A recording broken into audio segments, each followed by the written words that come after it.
And good morning, everybody. We're live.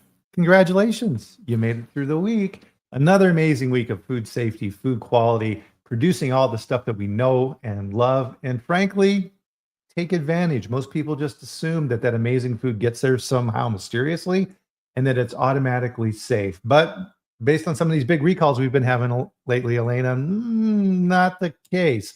And if you work in food safety and food quality, we're here to tell you thank you. We appreciate everything that you do. Yes.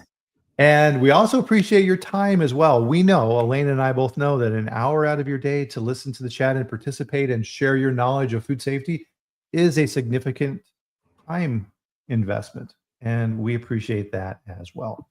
If you're new to the chat, pull up a chair. My name is Bryan Armentrout with the Food Leadership Group. And every Friday at 8 a.m., 10 a.m. Eastern, we live stream on LinkedIn and YouTube.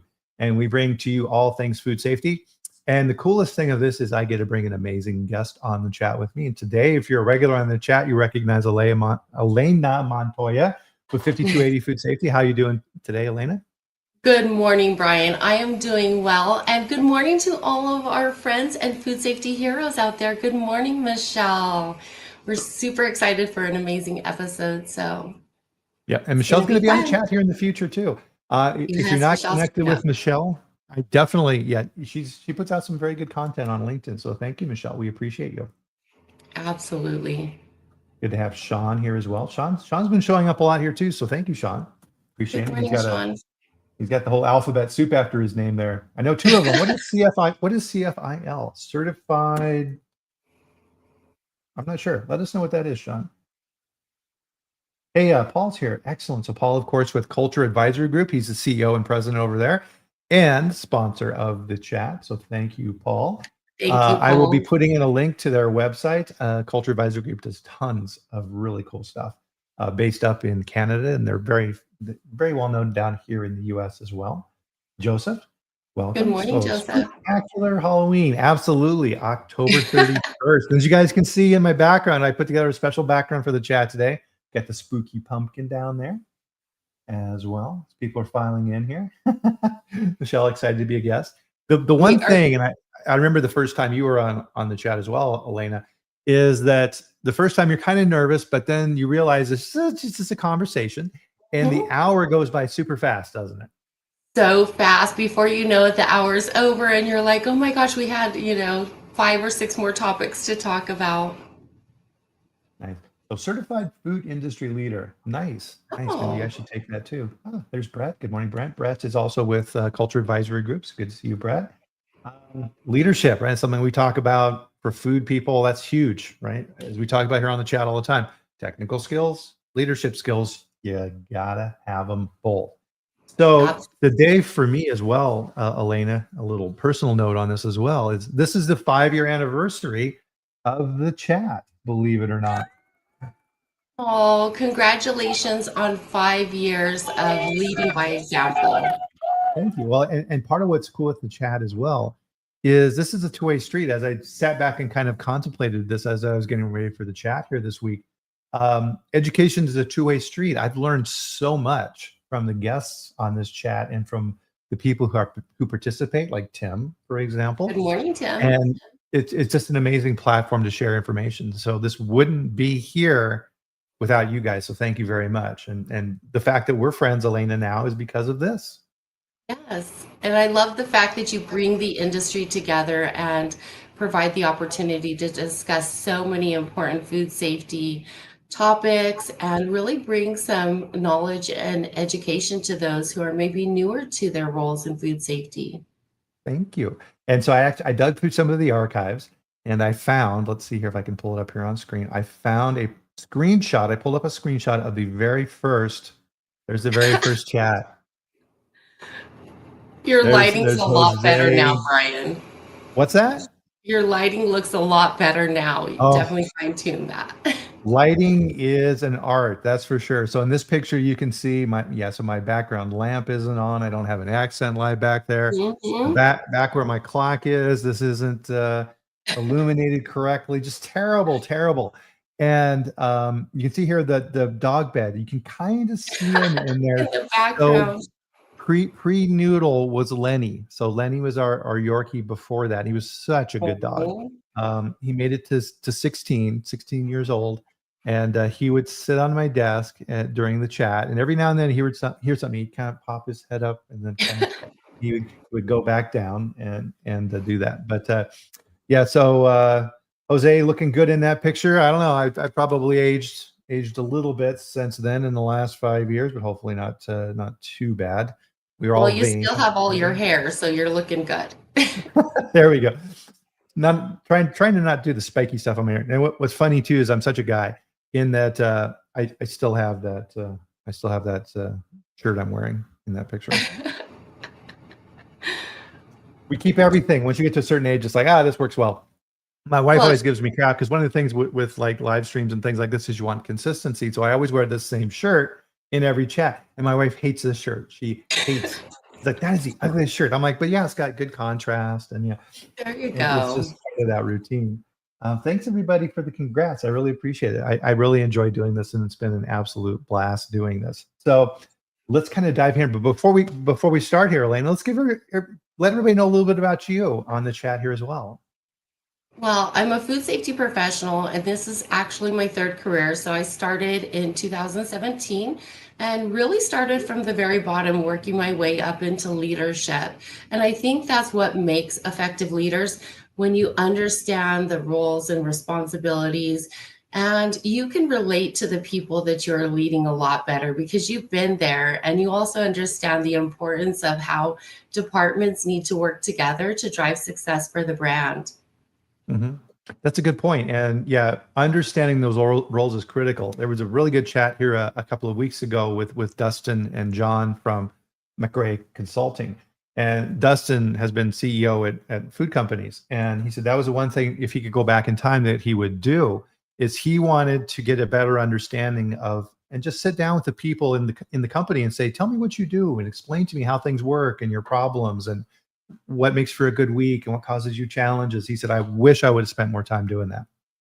Yeah, understanding those pain points and being able to have that bird's eye view to really be able to collaborate with your team and with other department leaders to resolve those issues can be so essential. Yeah, absolutely. And so it's cool with the chat too, Elena, is we're bringing guests in from all over the world. So check. I mean, so we've got, I'm going to put your name up here because I am not going to try to say it. From Ethiopia. Very cool. Look at that. That is awesome. Very cool. So part of this as well with our chat today, sometimes within the chat, and anybody who's been on here quite a bit knows this too, is we like to vary our topics from, senior leadership conversations to kind of what you were saying and segue into that, okay, what are the things that you need for execution? Because that's just as important. But I did not forget, before we get started, guys, please join us for a drink of your favorite beverage, coffee and tea for us here this morning. Cheers, everyone. Cheers. Very nice. That's a pretty mug. I like that. Thank you. Good morning, Megan. Nice. Megan's my continuous improvement queen. Nice. And of course, the gentleman from Ethiopia, this may be his one and only chat. We'll see if he tolerates this. Is of course Elena. My favorite part of the show. Are you ready? Are you ready for this? Ready. Everybody braced. Okay, we got a good one here for the theme here. So Elena, yes. What kind of monster is the best dancer?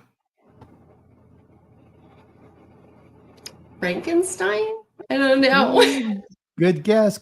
But of course, it's the boogeyman. I bet you Frankenstein has a mean two-step, though.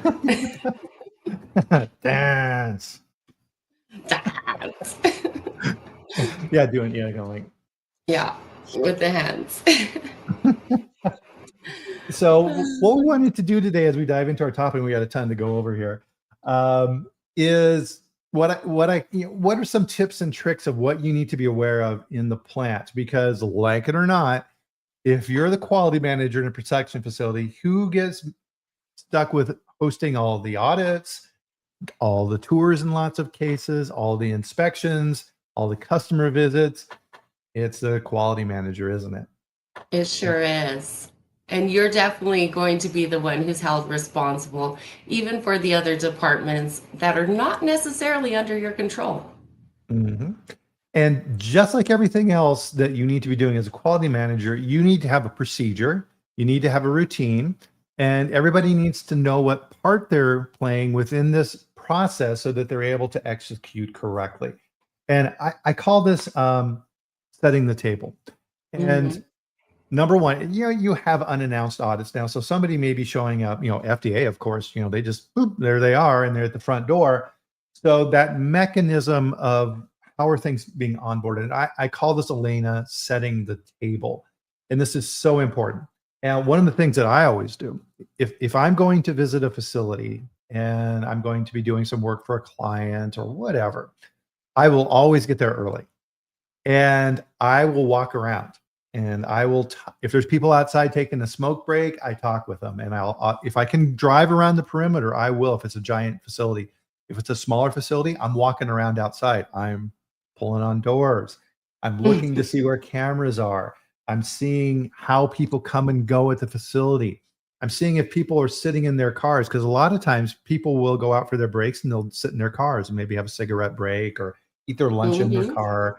You'll be surprised how many people, when you pull into a lot, are just sitting in their cars. And you can get a very good perspective by doing that. So really with this whole process, it's a good exercise in shifting your focus and turning yourself around and saying, I'm going to put myself now in the eyes of a visitor. What is my initial impressions? Cliches exist for a reason, don't they? You only get a first chance to make that impression. And your plant is the same, isn't it? Absolutely. And I think having that fresh perspective of either the visitor or when you're new to a role, the eyes of an auditor. If I'm an auditor and I come into my own facility now, what am I seeing? What am I looking for? What am I not seeing? Yeah. Absolutely. And so all of this is setting the table. And you need to follow. And what's good about this is once you understand the mechanism, it works for any of these types of visit, and everybody knows the scene.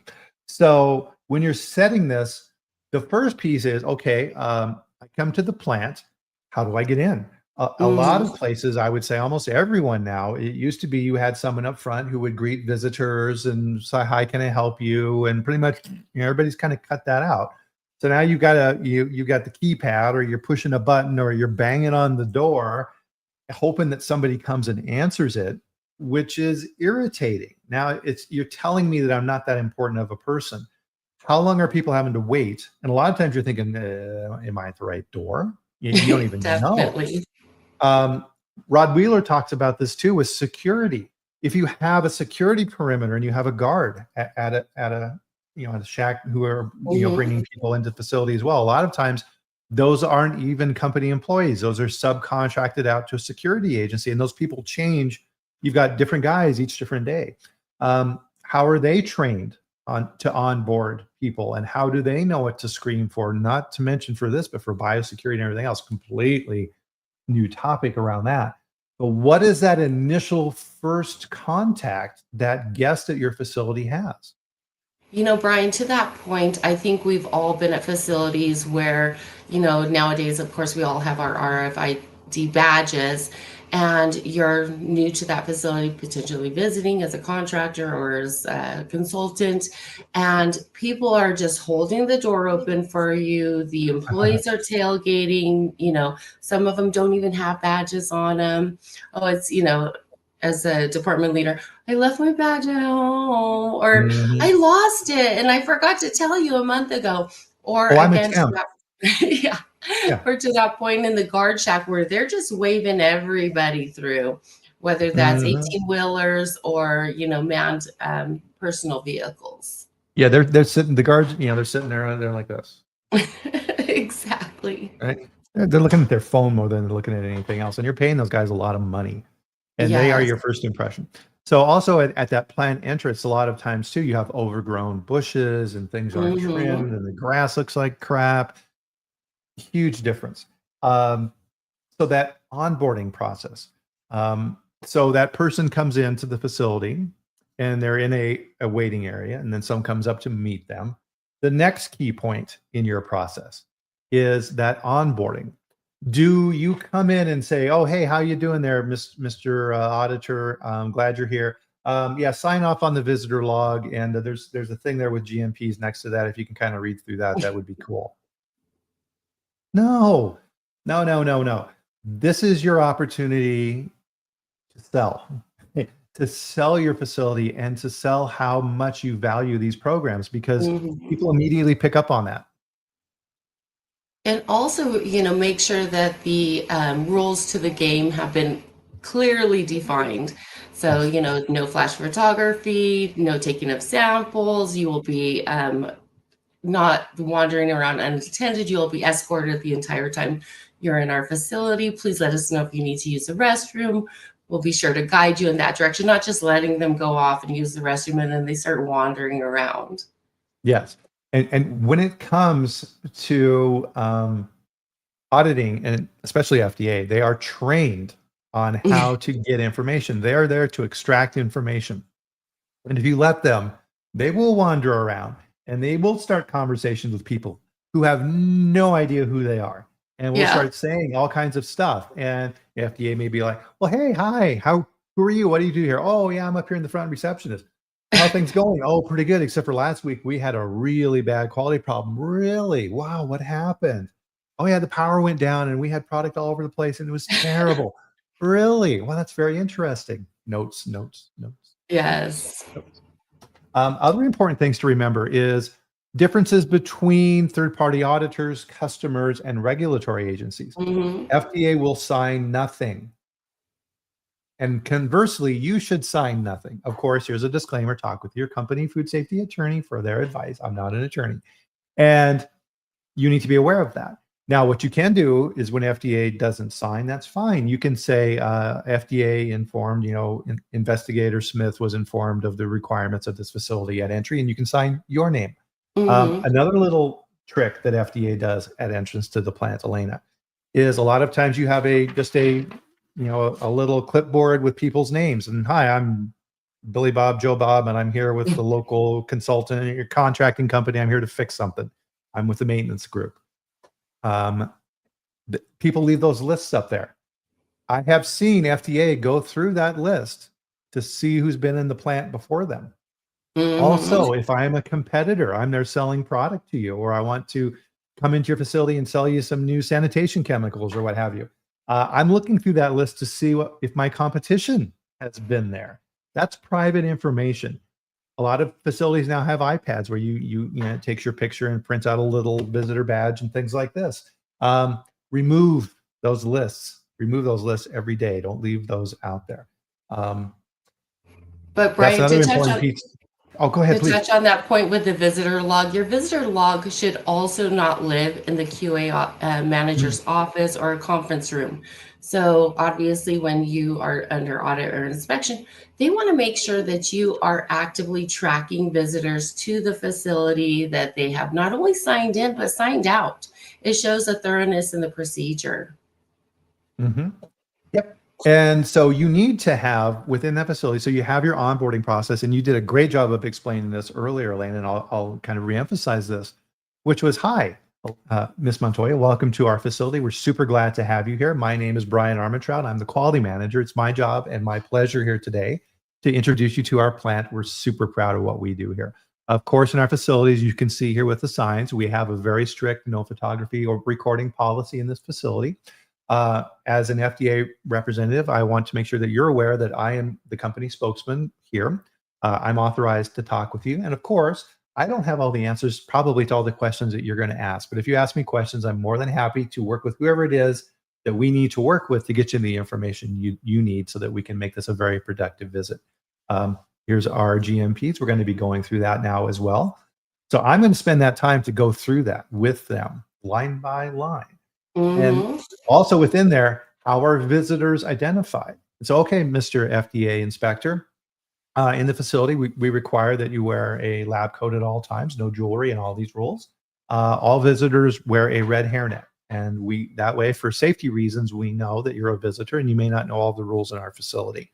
So make sure that you're always wearing that when you're even walking around in the other main areas of the plant. Mhm. Conversely, I've also trained my staff that anybody in a red hairnet is a visit. Everybody knows that, right? And they've Yes. been trained as well.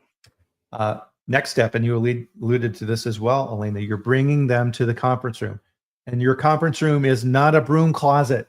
Your conference room Yes. is the showcase. This is the beautiful room with the nice table and the big TV on the wall and nice windows looking out. And to your point, a restroom that is easily accessible for the auditor, easy Wi-Fi access with the code so that they can access what they need to access. Lots of outlets, refreshments. If you're smart, you have snacks. You've planned ahead. You also have somebody who's going to arrange lunch so that it can be a working lunch. Never expect auditors, investigators never go out for lunch anymore. It wastes too much Never. time. All of these things are super important. Am I missing anything with the setup, Elena? Well, also in regards to the conference room, location, location, location. Mm, At almost every facility I've worked at, we have what's known as the fishbowl conference room. It has a yes. lot of windows. It's usually typically by the front door. And that is the worst location you can put an auditor or an inspector in because they are seeing your employees come and go. So they're seeing a lot of tailgating at the door, people not Mhm. properly badging in. They are seeing your team members, unfortunately, walk out with their protective equipment or gear, clothing that they're not supposed to wear outside, but of course, typically they do. So potential for cross contamination, just a number of issues. So again, location, location, location. That's a really good point. So if you have that overlook, and it's nice, it's convenient. You can show the plant, and the CEO can, show people and be proud of what's going on in the facility. But if FDA can stand in that window and essentially audit everything that's taking place on the floor, all they need to do is see one careless move where a product falls off a line and the worker goes, oops, and picks something off the floor. Done. You're done. Yes. Um, that sets the whole stage. So if you do have a fishbowl type conference room like that, do like you have behind you, Elena, have a way to block off that view because you don't necessarily want them to see everything. You Not until you're control the ready. situation. You control the environment. They don't. Make sure that it works to your advantage. So let's see what else we got in that area, right? We talked about some of the special regulatory walkouts. Also, you need to have a background system in place as well. So when FDA comes and like my opening spiel with all that type of stuff, somebody else needs to be behind the scenes supporting you. So Mhm. so somebody notifies me, I'm the designated contact. I'm contacting you, Elena, and saying, hey, Elena, FDA is at the door. I'm going to go meet them. Let everybody know. And that's shorthand, and you know what to do. So you're calling the plant manager, you're calling all the department managers, you're calling corporate, you're calling the corporate lawyer, you're calling all the support people at corporate. Everybody is marshaling behind the scenes to make sure that everybody is ready to go and get what that auditor needs. Well, and or two things that I found very helpful in my previous experience is one, at one of the facilities I worked at, we had a PA announcement, and this went for any auditor or inspector. John Elway's in the building. Ah, And that alerted the entire floor staff that get it together, straighten up, be on your best behavior. So that was really helpful, because then again, everybody is properly informed. And then the second thing, when you're performing those internal mock audits, you should mhm. have already an existing management supervisor text thread. So you automatically make one text, everybody's alerted. Ooh, that's a good piece of advice. Now, part of this and our talk here today is not to get into the minutia of regulatory audits and things, but also just to briefly touch on them, FDA is required to identify themselves and they have badges and they need to Mhm. show you identification. You cannot take a picture or you cannot copy their identification. They're going to give you a Form 482, which is their notice of inspection. Those are two key things that you need to make sure to check if you're dealing with an FDA regulatory audit. Also be aware that in a lot of states, FDA subcontracts with those states to perform FDA audits. So you Mhm. may be getting a Texas State Department of Health investigator who is coming to do an FDA audit. That is normal. And you need to understand that's what they're doing. because that is a completely different audit than if state comes in and performs one on their behalf. You need to understand that context. I like So, Cortland's call out of Bobby, call your mother. yeah, that's a good one. Yeah, there's That no is reason you can't great. have a sense of humor about this as well. And that's what's so awesome about having Cortland on the chat here. He has a great sense of humor. Thank you, Cortland. He is And hilarious. so then you're having your opening meeting, and you want to make your opening. When I was at Lactalis American Group, my plant in Buffalo did an amazing job at this. They had a big conference room. This was a big plant. And when we had any type of a customer visit, regulatory inspection stay, didn't matter. It was all hands on deck. Everybody, supervisor up, all came to the opening meeting. That room would be packed with 40 people. And Mhm. that investigator would sit back at the head of that conference table and go, oh, and look around. It would impress the snot out of them. It would You need a show second commitment. shot. You need a Yeah. second sign-in sheet just to capture everyone. Yeah. And then they'd be like, oh. And then they would then, start explaining to the group why they were there and what the purpose of the audit was and all this type of things. And you're seeing how just important it is during these things to set the table correctly. And that opening meeting, of course, and then after the opening meeting was over, you would get down to brass tacks, and the auditor and the quality manager and the support group would then meet. Another big piece of this is access to information. How is that going to work? Do you have information electronically? You should. Or is it a Mhm. bunch of books? You shouldn't. And when they ask questions, how do you answer those? And a key piece of advice here, double underline, is answer the question they are asking and then shut the hell up. FDA is actively trained in psychological techniques to get you to talk. So they will ask you a question. Ms. Montoya, I would like to review documentations relative to your last corrective action for these customer complaints that I'm here for. And you say, okay, Mr. Armentrout, here's our information. I'll go through it and I'll say, thank you very much. And then sit there and stare at you. And that's extremely uncomfortable, even here on It the sure chat, is. right? Just for a short little, and then people will automatically want to fill that gap with talk. Mhm.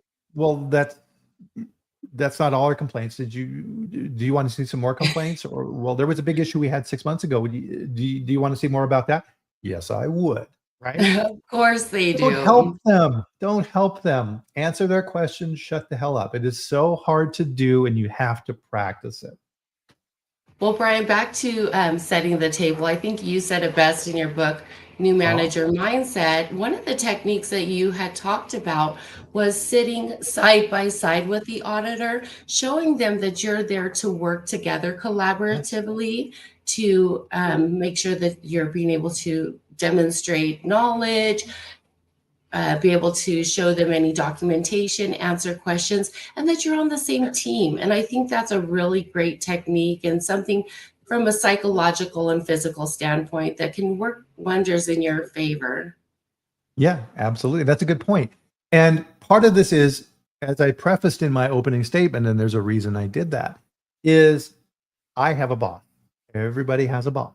There's certain things I can share. There may be things I'm not authorized to share. So if the FDA investigator says, I'm going to be taking pictures in your facility, I have authority and you can't stop me, I can say, well, okay, well, I can understand your opinion relative to that. This is a rather contentious issue. FDA has, deemed that they have authority in this issue based upon OSHA activities and different OSHA court cases that have taken place. However, Mhm. this is still kind of a gray area. And relative to policy within my company, I think we're pretty clear on that. Um, we want to work with you, of course. So tell you what, let's talk with our company counsel and let's see what we can do.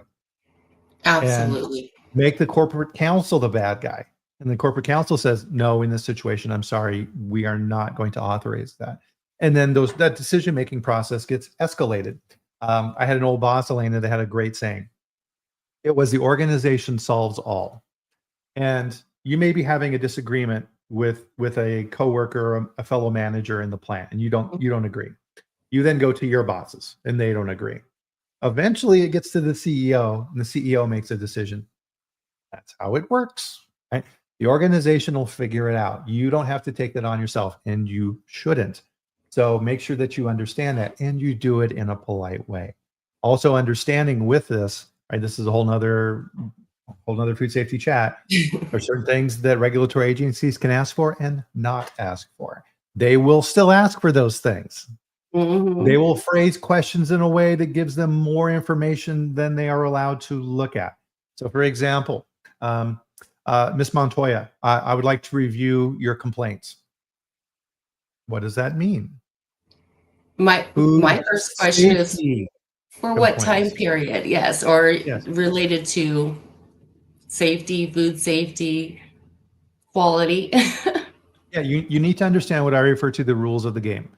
FDA has statutory regulatory authority under the Food, Drug, and Cosmetic Act for reviewing systems relevant to food safety, not food quality, not operations, food safety. FDA has complete access and can make copies of, if they request, all of your food safety complaints.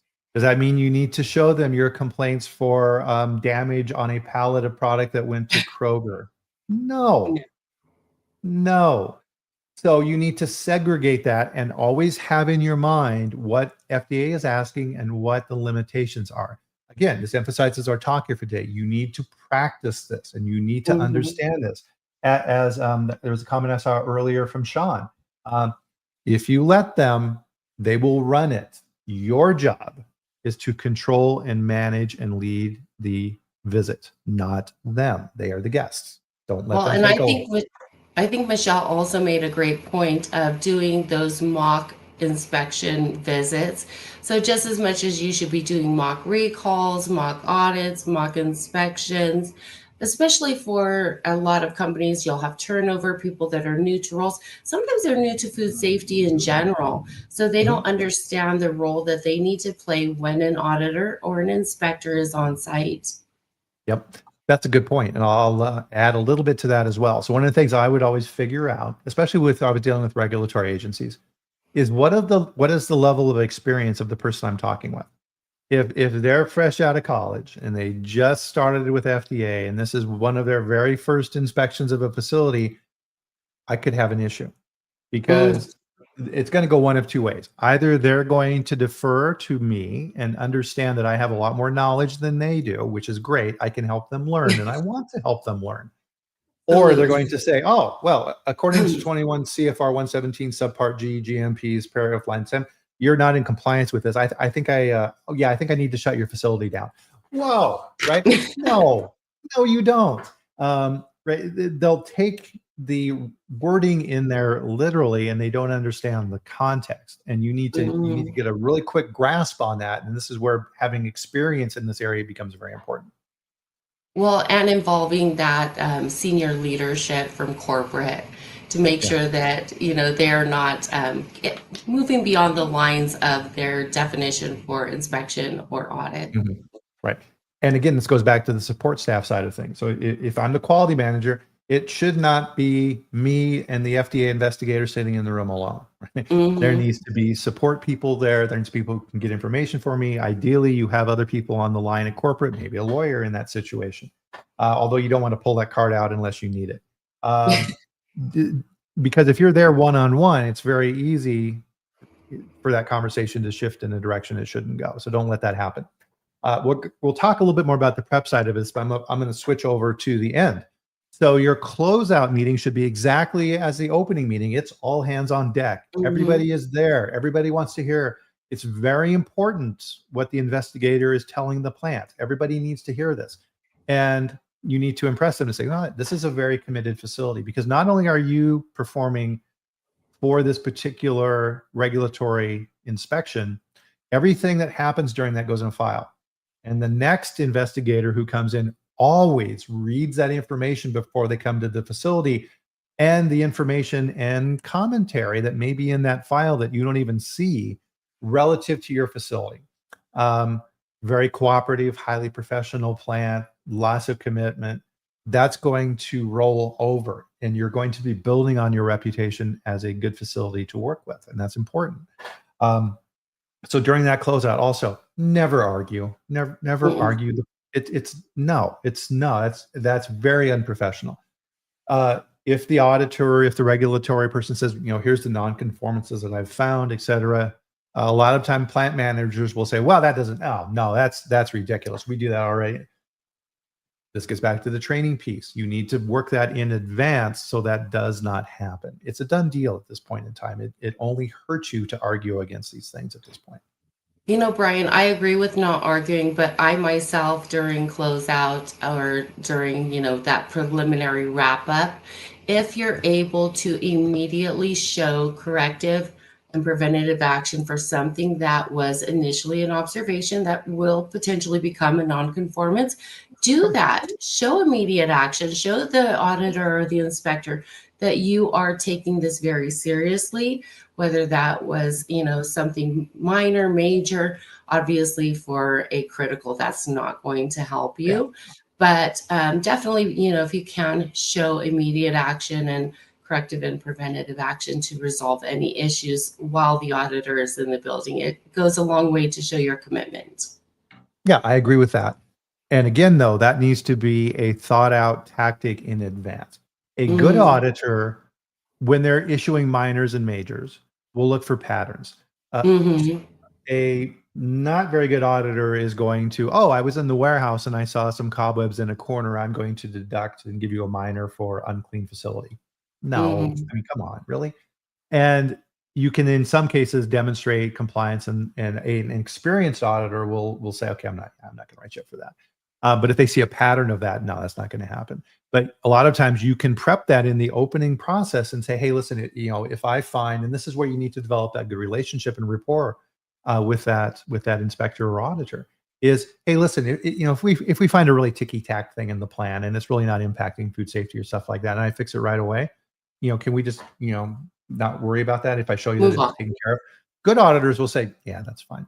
But if they Mm-hmm. see it 2 or 3 times, nope, that ain't coming off. That's a pattern. Yeah. They're looking for patterns. And those So always, those auditors will definitely, give you that heads up. We are looking for patterns and repeated observations, under that same type of nonconformance. yep, good advice here from Cortland. We'll pop this up here. FDA Zilla is a site where you can, this is a subscription site. And Wow. good point to remember here. Thank you, Cortland, is auditors are people. Everybody has their hot buttons. Everybody has the things they like Mm-hmm. to look at. This is the same for regulatory bodies as well. So you need to be aware of those. If they are looking at these type of things in a particular way, pest control or GMPs or whatever. Generally with FDA, they're a little more rigid around those things. They have more of a playbook versus third party, but you will get a feel for what they're most interested in. You need to be prepared for that.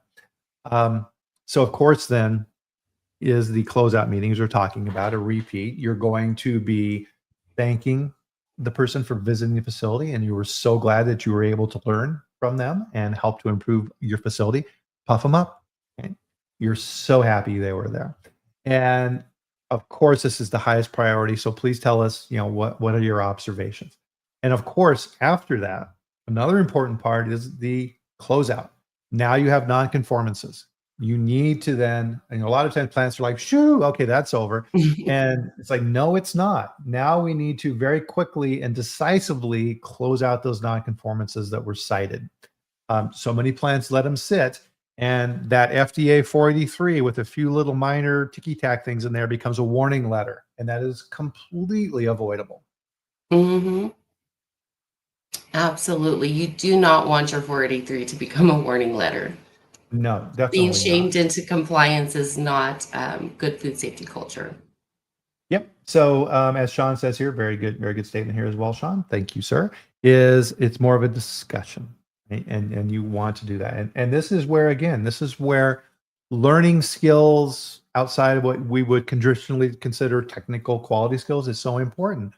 Learn negotiating skills. Guess what? Everybody negotiates. You want to see a master negotiator? Talk with a 5-year-old who wants the candy at the grocery store. Learn from them. We're all negotiating. We're all involved in these type of activities. It's a skill set that you have to have. So part of this, and I definitely wanted to save some time for this as well, because you came up with some really good information here, Elena, and thank you for doing the work on this, is preparation for an audit. Number one, you should always be audit ready. That's what you should be doing. It's Mhm. BS that companies think that you can just put on this fake show and get through audits. It doesn't work. You need to be And doing this all the time. auditors will see through that as well. Yeah, yeah, definitely. So preparing for an unannounced audit, what's one of the first things that you do? Well, Brian, for whatever reason, every time I am taking on a new role, I Mhm. always get the delightful news that, oh, and by the way, we're going to have an audit in 3 weeks. For whatever Mhm. reason, it always ends up with this 3 week Oh, period. okay. It is my luck of the draw. So, with that being said, I have had a lot of experience preparing for audits in a very short window of time, especially when you're new to your role and you're new to a facility or just new to a facility in a typical type of role. So that can be a lot to take on, just, cleaning out your office and getting organized and becoming familiar with your teams and the processes and procedures out on the floor. So the first thing that I like to do is I like to request, obviously, the previous audit reports and paying special attention to those non-conformances. Yeah. It gives me that bird's eye view of where is this facility falling short. I read through every single one of those non-conformances along with the entire audit report because a lot of those details won't be listed in the non-conformances. They might just kind of be cited as general observations, but those general observations can quickly become a non-conformance. So Mhm. making sure that I am reading through also the CAPA log. Was the corrective action effective and was it aligned with the nonconformance? And then going out to the floor and making sure, ensuring that those are still closed out. There have been a number of times where I have had to write additional CAPA to cover previous CAPA that was written for nonconformances or observations that the facility had been cited with in the past. Yeah. So, another thing, checking calibrations, Mm. checking those contractor binders. So I always like to have my pest control operator come out the week prior. We get to do a site walk together because, especially when you're new to a facility, you may have not had time to go walk the entire exterior. Some of these facilities can be quite large, 1 million square feet, 1.5 million sometimes. And that can be a pretty long walk. And there can be a lot of things that a trained, knowledgeable pest control operator can bring to your attention. It'll give you enough time to remedy those situations and making sure that all of your contractor binders are up to date so that you have all of your reports in there and you know how to access your SDS. All your facility site maps are correct and everything's been properly updated and upcapped. Yep. So to circle back what we were talking about earlier is if you're FDA and you're coming in to audit a facility, you're reading the file. So you know what all the past issues were. And you're going to be Mhm. checking to make sure those are closed out, get a step ahead. So internal audit results, that's always a weak point in companies, isn't it? Yes. Again, checking to see when the last time an internal audit was performed, what area did the facility audit? So making sure again that you have a current internal audit. When was the last time you had a mock recall? When was the last time the facility performed a traceability act? So if Mhm. those haven't been performed, I get to that lickety split because I want to make sure that we can document that we are following those traceability rules and that we can properly perform when time is needed. Yep, absolutely. And there's nothing that says you can't perform a mock audit. Bring somebody in to act as an auditor and do a mock audit. Absolutely. You can Another learn a thing that lot. I Another thing that I like to focus on when I'm new to a facility is implementing a lot of those foundational trainings. So GMPs, allergen training, chemical safety training, just kind of being out on the floor and observing opportunities for coaching, teaching, and training, especially when it comes to cross contamination. And then, of course, reviewing all of your environmental monitoring program. So, your Oh, absolutely. documentation has monitoring been taking place on a weekly basis? Has it all been documented? Have you had any presumptive positives? Were they properly vectored? Has that investigation been closed out? Because environmental monitoring, as we all know, is a leading cause of recalls. Yes. Oh, and that's a good one. I want to put a line under that one. So Sean Stevens and I were talking about this. So Sean, the food safety lawyer. So with that, if you you need to have a robust environmental monitoring program, and you need to have hits that you then close out. If you keep getting a hit week after week after week after week, and FDA sees that, that could very quickly, to your point, Elena, result in a recall, or you have a swabathon on your hands all of a sudden, and you've got 5 or 6 FDA investigators swarming over your plant, taking 1,000 samples, right? Your Yeah. world can get really ugly very quickly if you're not careful. And for those 1,000 samples they take, you also need to be taking 1,000 samples because you need to have your own reference for those locations. So you may not even have 1,000 swabs on hand. You better be calling your lab and being like, stat, send more swabs over. Right. Well, and that's something that you need to be careful with as well. And this is another process you need to figure out and gameplay in advance. So FDA does a swabathon. Do you take duplicates? Yes, we're going to do that. That's part of our company policy. There's another question behind that. Do you actually test them? A lot of companies say no, because you could end up with a scenario. FDA comes back and says, good news, all of your samples were negative. What if you had 3 positives? Do those disappear? Nope. And FDA is going to ask about that. And they're going to say, what did you get on your duplicates? Because they're going to see you taking those samples. So what a lot of company policies are, and this is why you need a good food safety lawyer, is they say, we will take duplicate swabs of all sampling sites, always clean immediately after a site is sampled and sanitize that site, and then keep those samples in reserve. If FDA has a hit, then you send it out for testing to see if you can replicate their results. That way you at least have something to talk about. We're getting a bit down in the weeds there, but that's a really important piece that you need to figure out. And it goes back to reemphasize our theme here today, which is you can't be figuring all this stuff out when you're sitting up with FDA in the conference room. This needs to be done in advance. That's a great point, Bryan. So one of the things, and thank you for this, Elena, one of the things that you see at conferences a lot, and this is really, really valuable information, is you can learn from large groups. And FDA will have this information somewhat, you can get through it, but SQF does a great job with this, is coming up with nonconformances. And you were gracious enough to put together a list of the leading nonconformances. And let's switch over here to that from our lovely Jose. We'll take him off, and then we will throw up, hopefully, where are you? It was just there. At the stage. Hey, there we go. Okay. So here we have the leading nonconformances. So let's walk through this, please.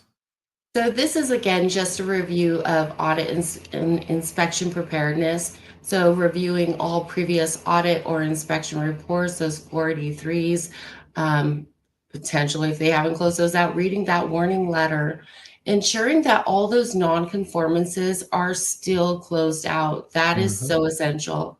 If not, write that additional CAPA and create a program where you can ensure that you are implementing and creating preventative action, because you don't want to keep cycling back and, oh, the team had refresher training.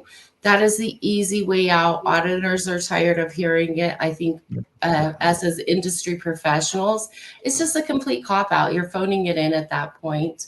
And then, of course, performing that internal audit of documentation and programs. If you're seeing that you are falling short with records or documentation for one area, that is going to compel you to dive deeper into your other programs and documentation.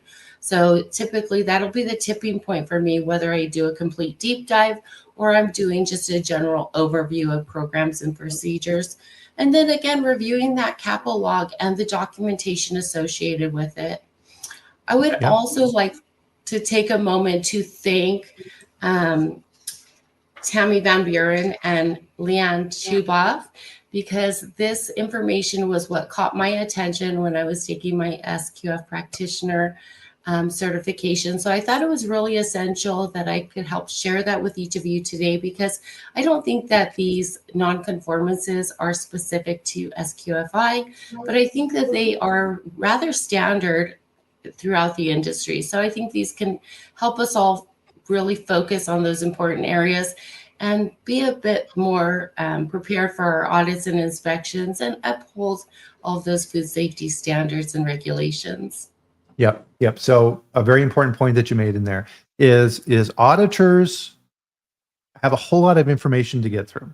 And if they ask you a question and you have good answers and you have backup information and you're able to quickly and efficiently answer what they're looking for, you're going to give them a high level of confidence that the rest of it's working well too.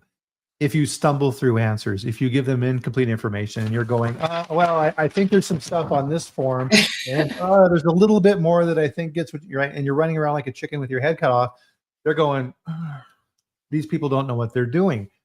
Every good auditor then will say, I need to dig deeper. So if they say, I would like to review training records for 5 random employees, and you say, oh, well, I happen to have 5 random employees sitting right here and everything is pristine, they're going to say BS, right? Yes, thank you very much. I would now like to see 30 more records, because Yes. now they know you're blowing smoke. And Mhm. there's no bigger signal to an auditor that if you're trying to deceive them in some way, you're asking for trouble. Well, and another thing too, you do not want to frustrate your auditor as you're sitting Mm. there fumbling through the OneDrive or the Share Drive or some other haphazard storage process that most companies, unfortunately fall prey to. So when you get on site, go through all of those random OneDrive, Share Drive files and create a system of hierarchy where your documentation aligns with that section of the code. Does someone talk about this in a book? Someone should really talk about that. It's, it's Big pet peeve of mine, right? Yeah. So, worst thing in the world that you can do is have giant 3-ring binders, and essentially you hand it to the auditor and say, "Here you go. Why don't you just thumb through this and sign my death warrant?" Uh, Jeez, I hate that. All right. So next slide, please. So here are the top critical nonconformances. As we all know, this is an automatic fail. And obviously, pest prevention, we've all Mhm. seen, especially with the recent anniversary of Peanut Corporation of America, a lot of companies have fallen prey to this. The park doctrine and the adulteration of an environment that is not sanitary, where the product is being adulterated and contaminated by pests. So naturally, that is a huge area of focus. And then that food safety plan. When was the last time it was reviewed, revised? If you're new to your role, there's probably other people within the organization that are also new to their role. So making sure to update that org chart and making sure that you have a signed copy by your GM or your plant director or manager. And Yeah. then, of course, product sampling, inspection, and analysis. So documentation, documentation, documentation. Yeah, and definitely. I mean, so I think this is really, this is what I've been working on in the food leadership group is moving beyond these static documents that we create and realizing that risk is a moving thing in the company. Your food safety plan should be constantly being looked at. If a new supplier has entered the mix, your risk just changed. And a lot of times people just look at that hazard analysis and say, okay, this particular ingredient, here's my severity, likelihood, da da da. No.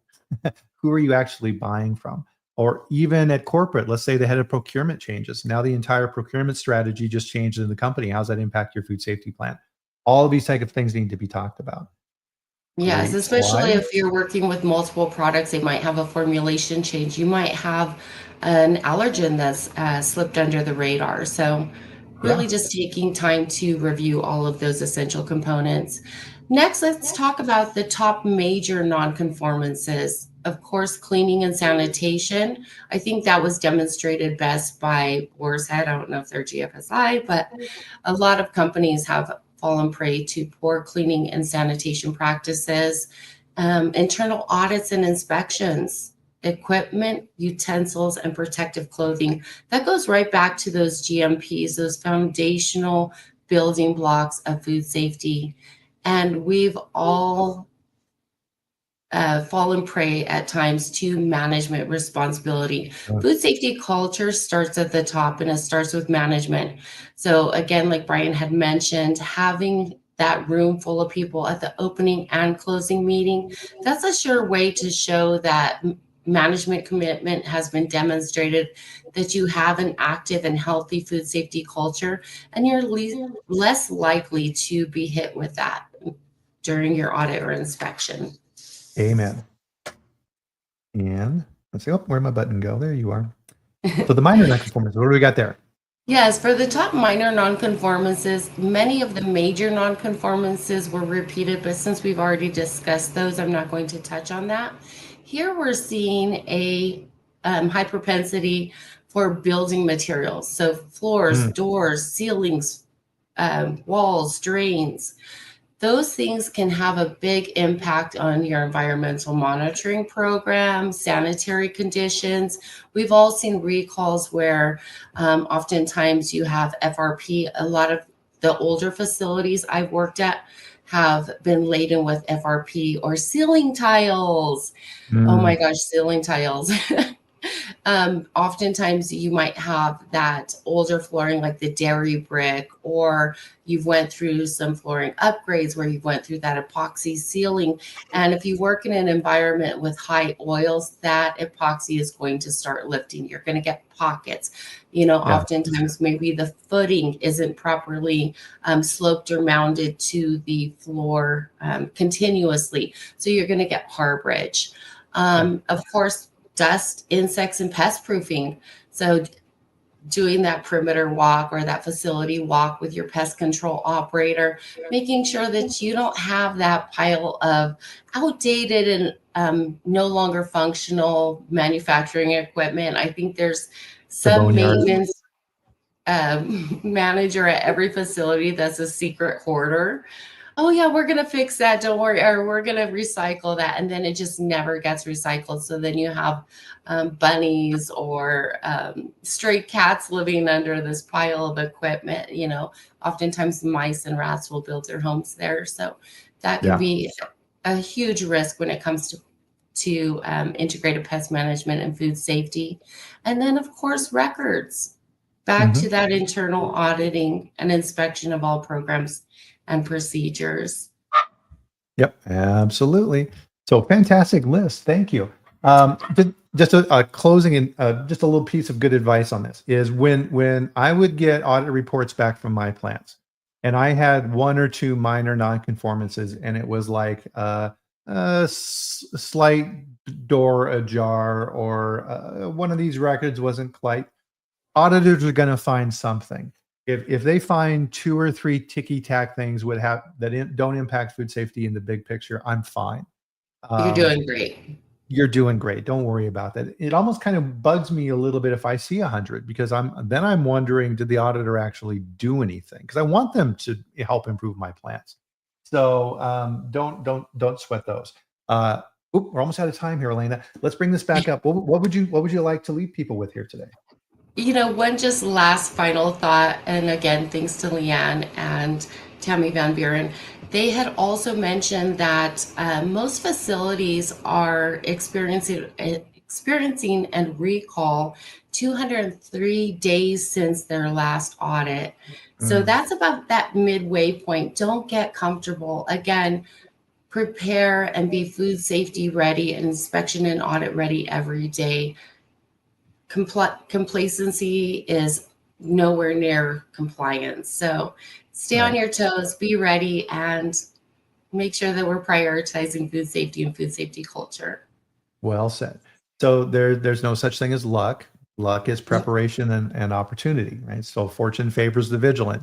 You're getting good results in your audits because you're prepared, not because you're lucky.